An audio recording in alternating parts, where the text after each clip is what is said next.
तर गावामध्ये खूप असं पाऊस पडला आहे आणि जे गावातली जी अगोदरपासून जी नदी आहे, सीता नदी आहे, त्या सीता नदीवर खूप असा मोठा भयंकर असा पूर आलेला आहे.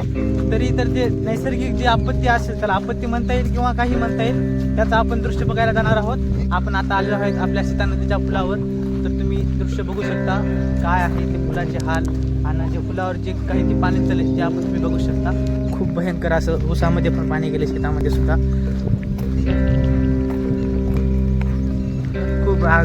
एक दीड दिवस झालं, दीड दिवस म्हणण्यापेक्षा 2 दिवस म्हटलं तरी चालेल. भरपूर असा पाऊस आहे. हे तर नदीच्या अलीकडचं आहे पुलावर. आता हे आहे इथून जाण्याचा पूल.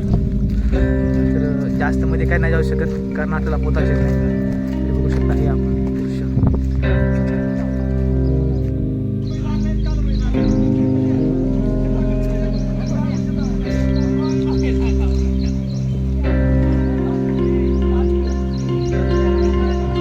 पुलावरलं पाणी आता आपण बघितलंच आहे. तर आपण निघालो आहोत घराकडे आणि घराकडे जाते वेळेस जे आपल्या गावचं देवस्थान आहे रोकडेश्वर मंदिर, त्या मंदिराचं आपण दर्शन घेऊया.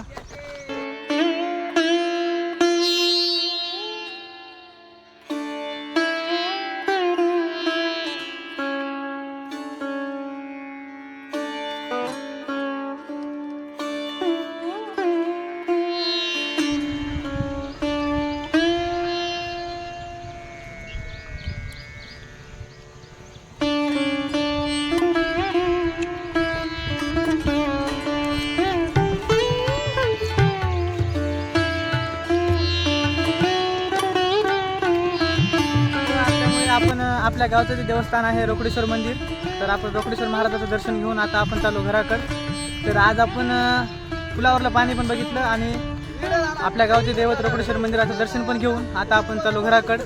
तर आजचा ब्लॉग एवढाच होता. भेटू आपण उद्याच्या ब्लॉगमध्ये. उद्याचा ब्लॉग हा मी चाललो बुलढाण्याला. तर बुलढाण्याचा ब्लॉग येईल उद्या. तर पाहत राहा.